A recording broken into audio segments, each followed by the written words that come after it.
It was crowded. It was, I'm sure, by ticket only, but we were squeezed in, and I was either in that front row or the second row. Today, history is being made in Northern Virginia. The new Catholic Diocese of Arlington is being created, and its first bishop, Bishop Welsh, is being installed. I was 25 and probably did not really realize the full impact of just what was happening. I remember vividly Monsignor Heller, who was pastor here at St. James, I believe read the document that formally created the Arlington Diocese. We hereby celebrate from the Diocese of Richmond, the counties of Alexandria, of Arlington, Clark, Culpeper, Fairfax, Fauquier, Frederick, King George, Lancaster, Loudoun, Madison, Northumberland, Orange, Page, Prince William, Rappahannock, Richmond, Shenandoah, Spotsylvania, Stafford, Warren, and Westmoreland. And we form from them a Diocese of Arlington.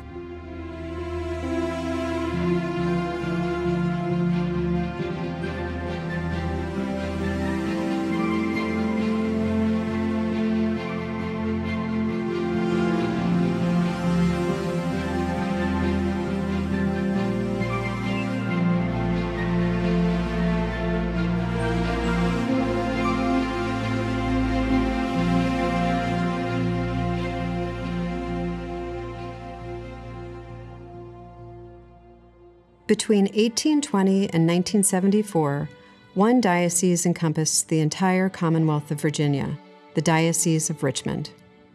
But in the years after World War II, the D.C. metropolitan area saw a boom in employment opportunities, which caused an influx of people to move to Northern Virginia. As the region's population grew, so did the pastoral needs of the faithful, making it increasingly clear that a new diocese should be established. So, on May 28, 1974, Pope Paul VI announced the creation of the Diocese of Arlington. This newly created diocese would encompass 21 counties and 7 cities in central, western, and northern Virginia, consisting of more than 136,000 Catholics, nearly 100 priests, 49 parishes, and 7 missions. On August 13, 1974, Bishop Thomas J. Welsh, an auxiliary bishop of Philadelphia and rector of St. Charles Borromeo Seminary in Overbrook, Pennsylvania, was installed as the first bishop of Arlington in St. Thomas More Church, which was then elevated as the new diocesan cathedral. Bishop Welsh realized early into his Arlington episcopate that his diocese was not only rapidly growing, but it was also populated with people newly arrived from diverse cultures. The predominant group among these newcomers were Vietnamese Catholics who moved to the area after the Vietnam War. In response, Bishop Welsh established the first Vietnamese personal parish and urged Catholic charities to move to the front lines in aiding these newcomers. We are very proud and very happy because this is our home away from home. And we really appreciate, the diocese that welcomed us, helping us, and with open arms. The Hispanic population was also growing, so much so that in 1974, the Hispanic Apostolate was established to meet the spiritual needs of Catholics who emigrated from Latin America. A primary goal of the Hispanic Apostolate was to have Masses celebrated in their native tongue. As of today, 37 of our 70 parishes celebrate Mass in Spanish. Es una comunidad diversa y literalmente católica, universal. The multicultural makeup of the diocese continues to expand to this day. Korean, African American, Filipino, Cameroonian, and many more cultures thrive in this diocese and are proud to call it home.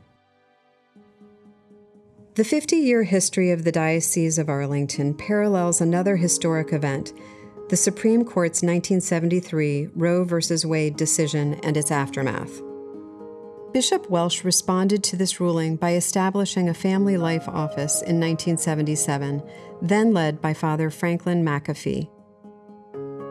Bishop Welsh was vocal in his defense of all human life, especially the unborn and most vulnerable.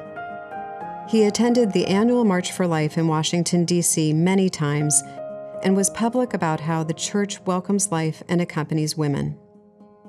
The Diocesan Marriage, Family, and Respect Life Office has been pivotal ever since, providing resources to engaged and married couples, assisting mothers in unexpected pregnancies through Gabriel Project, and helping women and families find healing after abortion through Project Rachel. In the latter half of the 20th century, the Catholic Church in the U.S. began experiencing a crisis in vocations to the priesthood and religious life. In 1977, Bishop Welsh and his Vicar General, Monsignor Justin McClung, responded by inviting a community of contemplative Poor Clare religious sisters from Roswell, New Mexico, to reside in the diocese and pray particularly for vocations to the priesthood. The first vocation seminarian that I remember we prayed for by name was Father Gould. The proposal of Bishop Welsh was, I want you to provide leadership in prayer. And the Archbishop of Santa Fe, who was our bishop in New Mexico, said, I'm sending you as missionaries of prayer. Our place is to call on the Holy Spirit and ask Him to enlighten hearts. And we do that every day. And when Bishop Welsh invited them out here specifically to pray for Arlington and pray for vocations, look at the fruit of the prayer. I think their prayers are absolutely efficacious. Through their dedicated prayers and the efforts of many other ministries, vocations would soon blossom. Today, many religious orders serve in the Diocese of Arlington, including the Trappist monks in Berryville, the Dominican Sisters in Linden, the Daughters of St. Paul, the Franciscan Sisters of the Eucharist, the Sister Servants of the Immaculate Heart of Mary, and many more. In 1983, Bishop Welsh would be called back to Pennsylvania, assuming the role of Bishop of Allentown, and the Diocese of Arlington would welcome its second bishop, Bishop John R. Keating. Bishop Keating was ordained to the priesthood in 1958 and quickly earned a doctorate in canon law in 1963. Known for his great intellect and reserved personality, Bishop Keating would begin his first and only episcopate in the steadily growing Diocese of Arlington. He was ordained and installed as bishop at St. Thomas More Cathedral on August 4, 1983, the feast of St. John Vianney. Bishop Welsh, I am truly honored to be called to follow in your footsteps.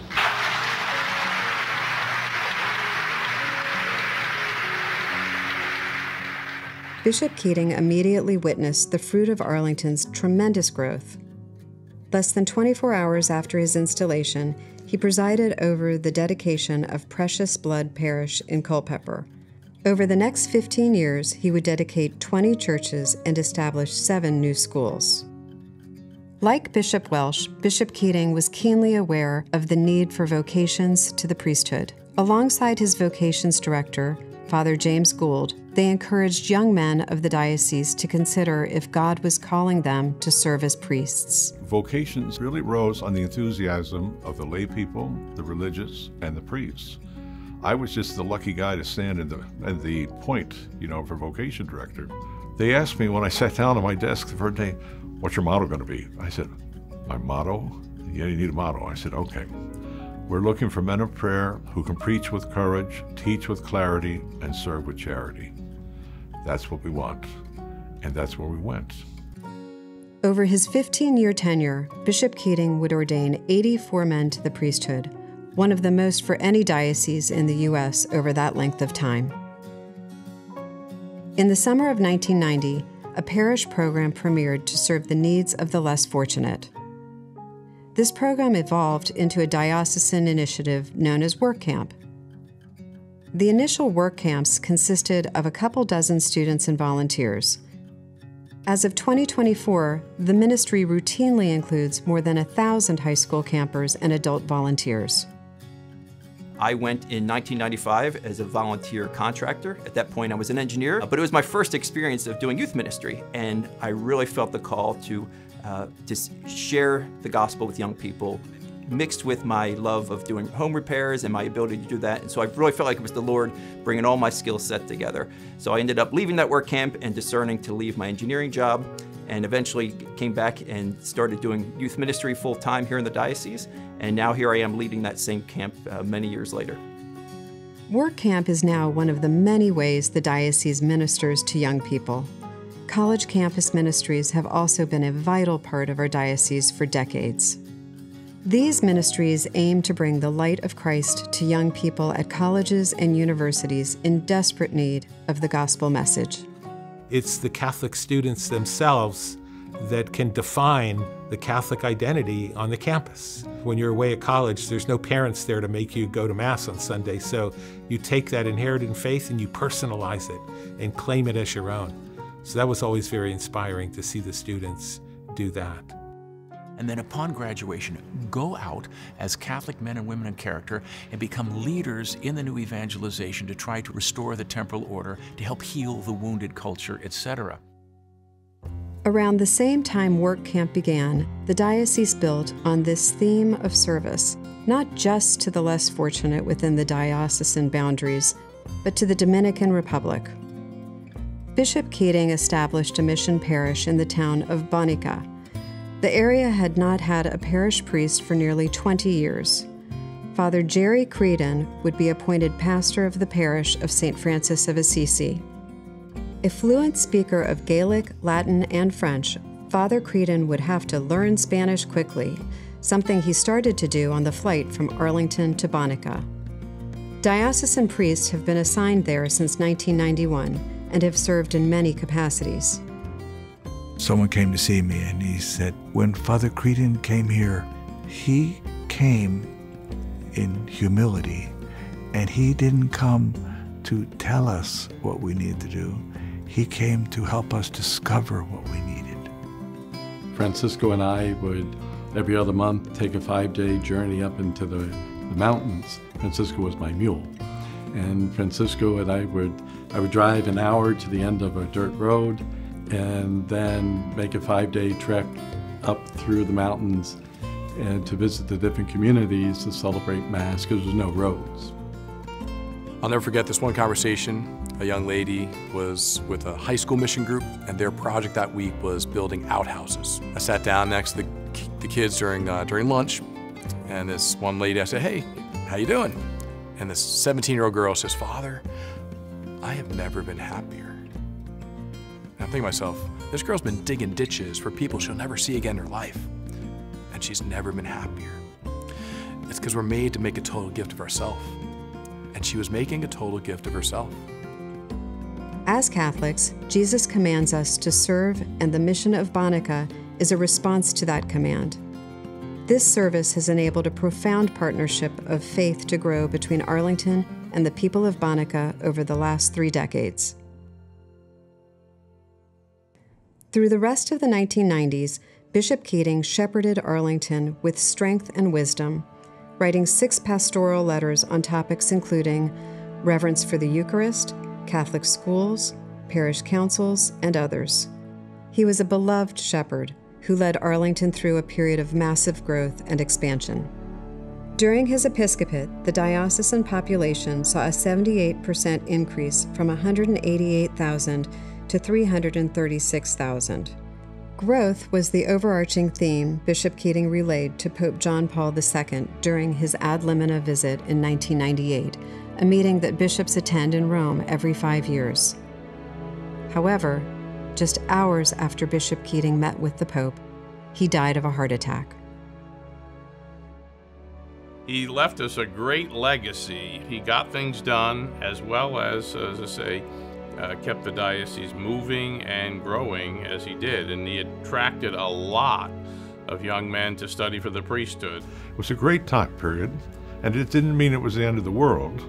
It meant that we were transitioning to another epoch, and I was blessed to have been part of that. Funeral Mass was quite moving. I was one of the pallbearers. I was one of the ones to go out first.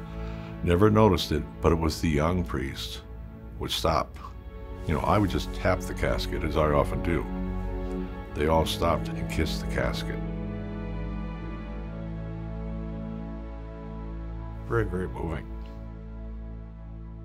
Almost 1 year later, in March of 1999, the Diocese of Arlington would welcome its third bishop, Bishop Paul S. Laverty. A native of Connecticut, Bishop Laverty had served as a priest in Norwich, Connecticut, an auxiliary bishop in Hartford, Connecticut, and Bishop of Ogdensburg, New York, prior to his tenure in Arlington. Bishop Laverty would soon learn he was not in Ogdensburg anymore. The bustling, fast-paced Arlington environment was quite a contrast from New York's northernmost diocese. Here's a parish, All Saints in Manassas. It had 20,000 registered Catholics. 20,000. And I thought, I live in the city of Ogdensburg. The total population of this city, everyone, is 11,000. It was hard to get my head around the fact that here was a whole city of 11,000 and I was inheriting a parish almost twice the size of that. Early into Bishop Laverty's episcopate, he and the church at large would face challenges that proved to be difficult and excruciatingly painful. In the early 2000s, a growing awareness was brought into the public spotlight regarding abuse committed by clergy on young people. Bishop Laverty knew that the first step he had to make was a pastoral one. We developed a very fine program here of assistance to victims and to sit with victims and just listen. It was really my role just to listen to the pain, to the heartache, and their mistrust of the church then. And that's really tragic. And we tried to, one of our efforts was to try to listen to victims and to try to encourage them slowly to come back. The Office of Child Protection and Safety and Victim Assistance has grown tremendously and has implemented policies and protocols to ensure the safety of all God's children, including safe environment training and additional background checks. Our bishop's belief, past, now, present, is that every ministry here in the Diocese of Arlington, for it to be effective, has to start from a foundation of that environment of being safe. How can we evangelize? How can we promote God's love if parents, if adults, if children don't first feel safe among their surroundings? In 2001, responding to a period of intense growth, Bishop Laverty launched a capital campaign titled Rooted in Faith, Forward in Hope. This campaign was designed to meet the increasing spiritual and financial needs of the diocese. The campaign tallied more than $97 million in donations, far exceeding the $75 million goal. One of the key initiatives from his campaign was St. John Paul the Great High School, located in Potomac Shores. It would become the fourth diocesan high school, joining Bishop O'Connell in Arlington, Bishop Ireton in Alexandria, and St. Paul VI in Chantilly. During his tenure shepherding the Diocese of Arlington, Bishop Laverty led from his episcopal motto, encourage and teach with patience, and made Catholic education a priority. Catholic education is so essential for this reason. No other form of education can reach the total person. We have our physical body, our mind, our emotions. We also have a soul. And no other education can nurture that. I want to congratulate our parents who make such a sacrifice, and our teachers who do the same. The inclusion has made a huge difference, not only to our youngest who has special needs, but to all of our older children who also have come through Catholic schools, because to see people like their brother around them gave them a sense that their family experience was normal and accepted, and that really made a huge difference to all of our family. Para nosotros era muy importante que nuestras hijas crecieran amando a Dios y conociendo a Dios. Entonces es algo que Yo sé que lo van a aprender aquí en este colegio. We're in a diocese where I have nothing but great praise for our Catholic schools. I know they are truly Catholic and they provide excellence in education. What a combination. This critical capital campaign was also responsible for many additional building projects, including a Catholic Charities transitional housing ministry in Woodbridge for mothers and their children, renovations to the San Damiano Spiritual Retreat Center in White Post, and a retirement home in Annandale for diocesan priests. In 2016, Pope Francis accepted Bishop Laverty's retirement and named Bishop Michael F. Burbidge of the Diocese of Raleigh, North Carolina, as Arlington's 4th bishop. May we imitate the courageous and faithful example of St. Thomas More forevermore, with the strength that God supplies, so that together we may walk humbly with our God and travel lightly today and always. Amen. When Bishop Burbidge first arrived, he made a commitment to be present throughout the diocese. That's really what the heart of the ministry of the bishop is. The bishop doesn't stay in one parish. The bishop goes out to all of them to teach and to celebrate the sacraments, to proclaim the good news. That actually brings me my greatest joy, being out among the people of God in our schools, our parishes, and communities. Bishop Burbidge knew that while he wanted to be actively engaged with the lives of the diocesan faithful, he knew he could not be everywhere at once. Under his leadership, the digital footprint of the diocese expanded greatly. Through many kinds of audio and visual technology, Bishop Burbidge has been able to deliver the good news to his flock in an engaging and efficient way. We can't be waiting until people come to us. We have to go out. And what I love about our communications efforts is that, we have the data that tell us what's working, what's not working. If it's working, we're going to continue to expand upon it. If it's not working, we'll adjust. And there, you're responding to the new evangelization.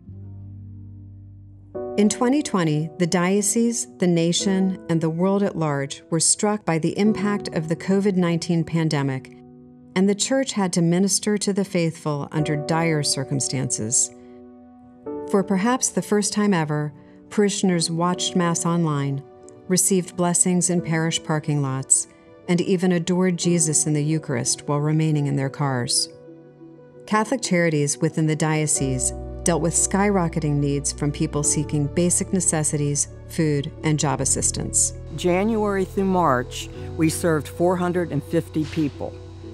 April through the end of June, we served 1,100. We had the same staff.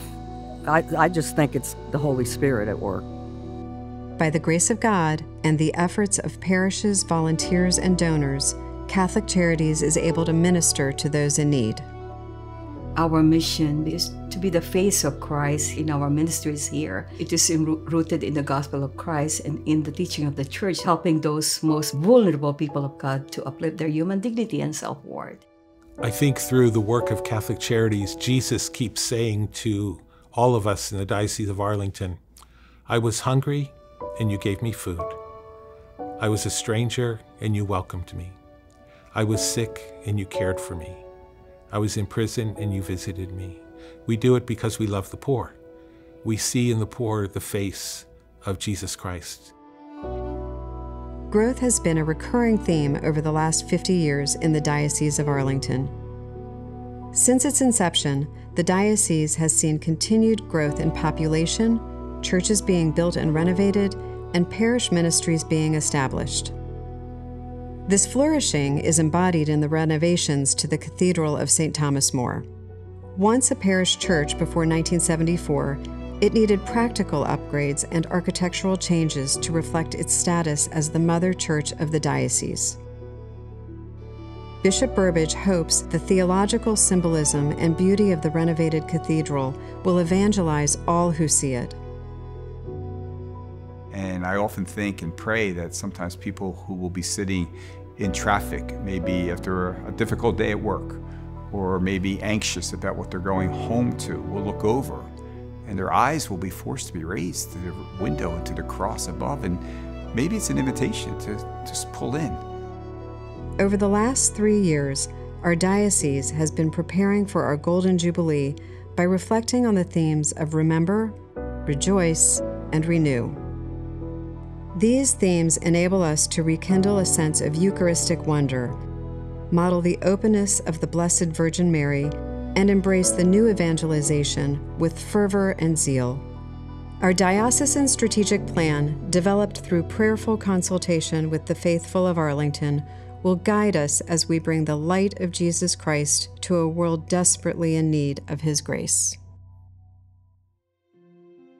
We are living in an apostolic age. It is far from a Christendom age, as people might describe it. The world is in dire need of the joy of the gospel, and so we have to be really alert to the ways to do that. And I know that the priests and people and bishop of this diocese are really embracing the new evangelization. Once you meet Christ, you can't keep him to yourself. You want to share him with others. So I think that new evangelization is to go back to the basics, to do what Jesus asked us to do, to go, to teach, to baptize, and to make new disciples of Jesus Christ. We have many initiatives and endeavors planned, but they will only bear fruit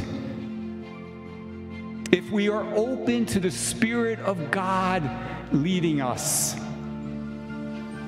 If we're willing to listen, to put out into the deep, to change if we have to, and most importantly, to surrender with trust in the power of the Lord to make all things new.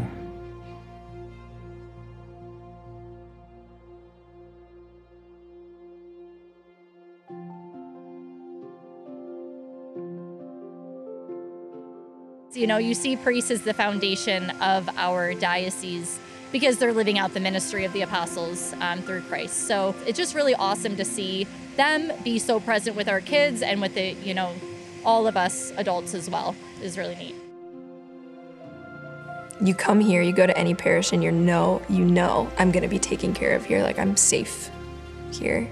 I feel so abundantly blessed to like be here and to like get to call it home, you know? We have a lot of holy families that are really trying to live the faith courageously and well, and I think that that's something that's contagious, and it's something that will continue to grow and thrive in the Diocese of Arlington. To live faith, it's not boring, it's joy-filled in the best of senses, yeah. Please God, that will grow and continue into the next 50 years and beyond.